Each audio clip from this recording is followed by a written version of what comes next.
আসসালামু আলাইকুম প্রিয় শিক্ষার্থীবৃন্দ, তোমরা যারা অনার্স ভর্তি পরীক্ষার জন্য প্রস্তুতি নিয়েছো, তোমরা এখনো সন্দিহান যে আসলে পরীক্ষা হবে কিনা। জাতীয় বিশ্ববিদ্যালয়ের সূত্র মতে আগামী 31শে মে শনিবার পরীক্ষা হওয়ার কথা রয়েছে, কিন্তু আবহাওয়া অনুকূলে না থাকায় এই পরীক্ষা হবে কি হবে না সে বিষয়ে অনেকেই সন্দিহান। তো সে বিষয়টি নিয়ে উপাচার্য কি বলেছেন সে বিষয়টি তোমাদেরকে জানিয়ে দিচ্ছি। মনোযোগ সহকারে ভিডিওটি দেখলে আসলে জানতে পারবে যে সঠিক তথ্যটি তোমরা পেয়ে যাবে যে আসলে আগামীকাল পরীক্ষা হবে কিনা। উপাচার্য বলেছেন যে ঘূর্ণিঝড়ের আশঙ্কা উপকূলীয় জেলাগুলোতে সতর্কতা জারি থাকা সত্ত্বেও জাতীয় বিশ্ববিদ্যালয়ের ২০২৪-২৫ শিক্ষাবর্ষের অনার্স প্রথম বর্ষ ভর্তি পরীক্ষা আগামী শনিবার অর্থাৎ ৩১ মে অনুষ্ঠিত হতে যাচ্ছে।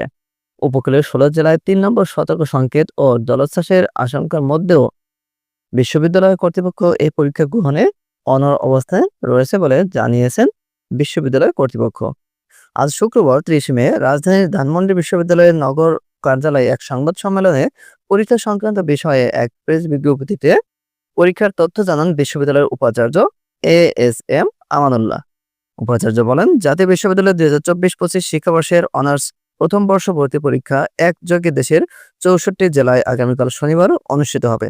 এই পরীক্ষায় অংশগ্রহণ করবেন ৫,৬০,০০০-এরও বেশি শিক্ষার্থী। পরীক্ষার জন্য সকল প্রস্তুতি সম্পন্ন করা হয়েছে। প্রিয় শিক্ষার্থীবৃন্দ, তাহলে তোমরা জানতে পারলে যে আসলে তোমাদের পরীক্ষা হবে কিনা, অর্থাৎ নিশ্চিতভাবেই তোমাদের পরীক্ষা হচ্ছে। সবাই স্ব প্রস্তুতিতে কেন্দ্রে পৌঁছাবে যথেষ্ট সময় হাতে নিয়ে, কারণ অনেক জায়গায় হয়তো গাড়ি পাওয়া যাবে না।